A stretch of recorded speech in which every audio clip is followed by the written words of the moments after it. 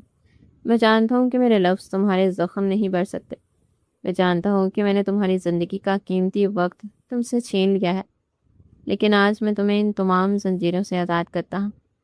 تم بینی نہیں ہو، تم اس حویلی کی وہ عزت ہو جسے میں نے خود پامال کیا۔ تم جہاں جانا چاہو، جیسے رہنا چاہو، تم آزاد ہو۔ تیمور کی بیڑیاں کھول دی گئیں۔ وہ دوڑ کر اپنی بہن سے لپٹ گیا، اور دونوں زاروں کے تار رونے لگے۔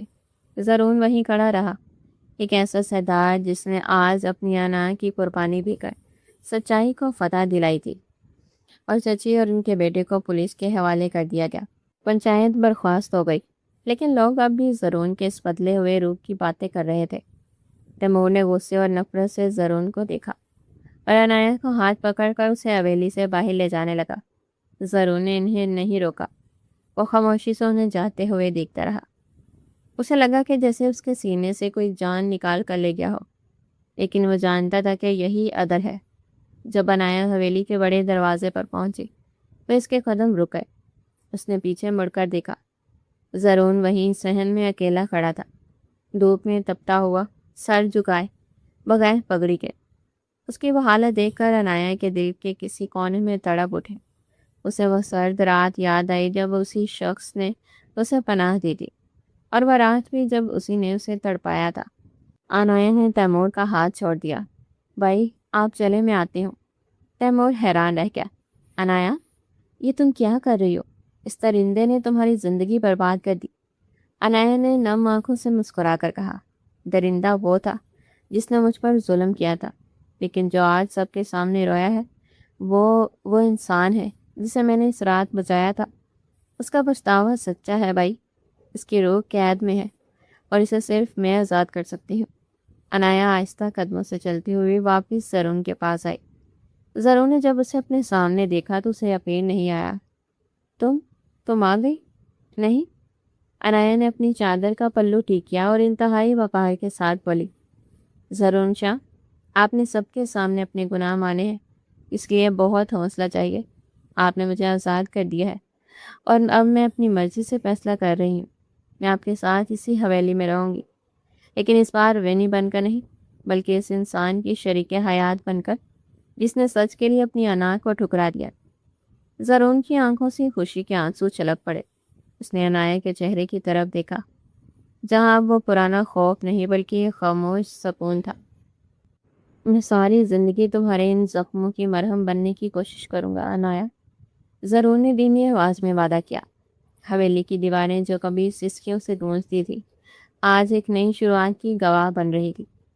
ضرور نے اپنی پگڑی دوبارہ نہیں پہنی، اس نے اسے عنایت کے ہاتھوں میں دے دیا۔